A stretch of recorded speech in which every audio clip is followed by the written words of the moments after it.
Jessica Cline here. Today I'm going to be talking about topics that are really important to you that come up during divorce. And I call this divorce discovery. So I think there's an emphasis on recovery after divorce, but I think that sounds like there's something wrong with us, like we're sick or something like that. So I call it discovery because it's like discovering a new life and discovering a new you. So today's topic is going to be sex with an ex. So again, my name is Jessica Cline. I am a licensed clinical social worker, psychotherapist, and my specialty is divorce. So I'm a divorce specialist. I'm exclusively available online for therapy sessions and coaching. So if you're ever interested in that, feel free to check out my website, which I'll post later. Here we go. There's a little fancy thing there. So back to our topic, sex with an ex. So we're going to chat about that today, and then I'm going to give, kind of weigh in on where I see that, therapeutically, whether that's a good thing or a bad thing. And I hope to do kind of weekly chats about some of these topics. So if you have a question that you want me to do a video about, feel free to email that to me or post it below here on YouTube. So, sex with an ex. So, growing up, I went camping all the time. I hated camping, like, not my thing. And we would go like up to Canada, and there was these dark, nasty lakes, and I hated going in lakes because, like, you don't know what's below that dirty brown water. It could be like a fish that's gonna bite my toes off or something. That was my fear. I currently don't swim in lakes. Like, I just don't like dirty water. And I think sex with an ex is like murky, dirty water. Like, you don't know what's going to happen. Like, where is this going? And how is it benefiting for you? So the way I see it is therapeutically, it's really not that helpful to your situation to dirty the waters. So having sex with the ex, whether you're just separated or, the divorce is finalized. Really, if you're separated and you're working towards a separation, it's definitely not a good idea to kind of intertwine, sexually again. If you are working on, coming back together and working on the marriage, and you have support, and you're going to a professional, and like your end goal is reunification, then, like, I'm not going to weigh in on that because that's a different circumstance. But so often we see it in the movies, like, I'm thinking of like Sex and the City, like, that you have sex after a breakup and then you're magically back together and magically all those problems are gone. But the reality is those problems aren't gone. Usually the presenting issue that people get a divorce is not because they're not having sex, and a separation is going to magically fix that. So for me, I really view it as like, then we're moving backwards if we're having sex with an ex. Instead of moving forwards, instead of healing and grieving and moving on, like, we're still anchored in the past. And really, how is that going to help our situation? So I'm going to share some examples. I had a colleague and a friend who got divorced, and then she was still with her ex sexually, and she ended up getting pregnant. They ended up remarrying and then had the baby, and then the same problems came back to the surface because they weren't solved in any way, shape, or form.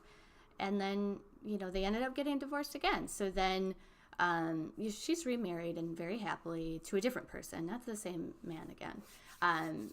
But it's kind of an example of, like, not only does it make things more complicated, but if something should happen, you get pregnant, you get an STD, something like that, that's really not a good path to be headed on. Of course, there's like outliers in every case.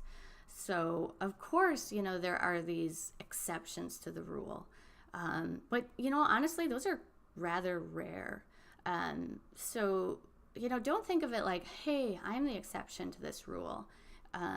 Everything is going to work out. Everything is going to be wonderful. This is going to be awesome. We'll be fine. We'll reunify. This means that so-and-so wants to reinvest in our relationship. Like,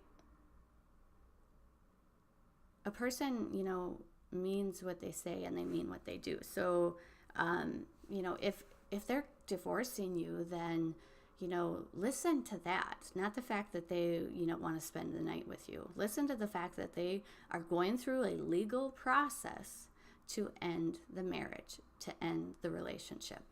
And if you have kids, like, that's even more of a reason to not move back into the past, because that's very confusing.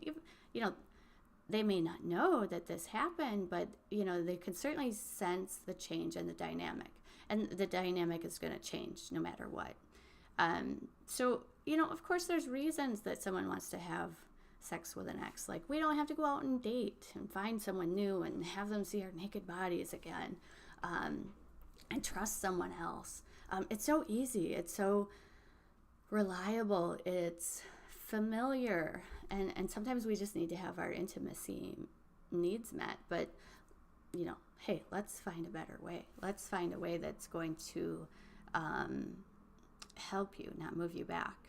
So tell me what your thoughts are about that. Tell me, if you've experienced that, if you are the exception, because, hey, I'd love to hear about that.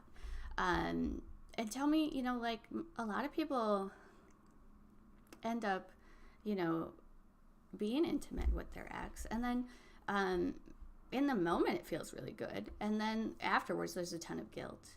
And I don't want you to feel guilty, because, like, we've got a shit ton of things going on in our heads already due to a divorce that we don't need to cloud it with extra guilt that we're experiencing. So if an opportunity arises, like, just say no. Just, like, take a break, take a breather, then decide.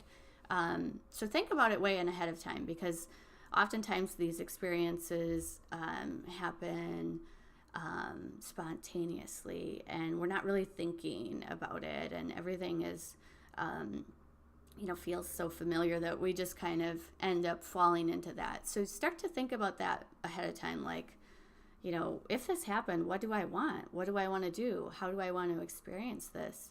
And what am I going to feel like the day after, the week after, the month after, when suddenly we're in court and they want all of our assets, and they want this and they want that, and we're still ending the marriage? Like, how is that helping you? So just kind of a recap that generally it's probably not a good idea to go down that path. Don't go in those dirty waters. Like, I'm not going to go in the dirty lake. Hopefully you're not going to go in that dirty lake either. So anyways, this is just kind of one of our first topics. Feel free to send me more that you want me to weigh in on or chat about or need support about. And if you're feeling like, hey, I would like some more in-depth work, or more personal attention or work done with you, here, I'm going to put my website up there. My website is right up there. Yep. Go on there, make an appointment with me.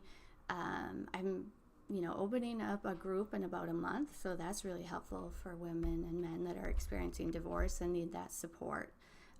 So if you're interested in that, click on my email or click on my website, send me an email and let me know you're interested. But I hope to hear from you soon, whether you leave a comment, let me know a topic you want to chat about, or you hop on my website and, you decide you want to work with me. I work, online, therapy in the state of Wisconsin and Hawaii, and then I can do divorce specialty coaching for, anyone in the United States. So yeah, hit me up if you want to. And then, my motto is, I want you to fall back in love with your life. Yeah, because so often after a divorce, like, we're kind of left, like, with, like, what is my life? We have these existential questions. that we need answered. And, I'm here to help you discover that. So, divorce discovery. All right. Thanks for listening. Bye.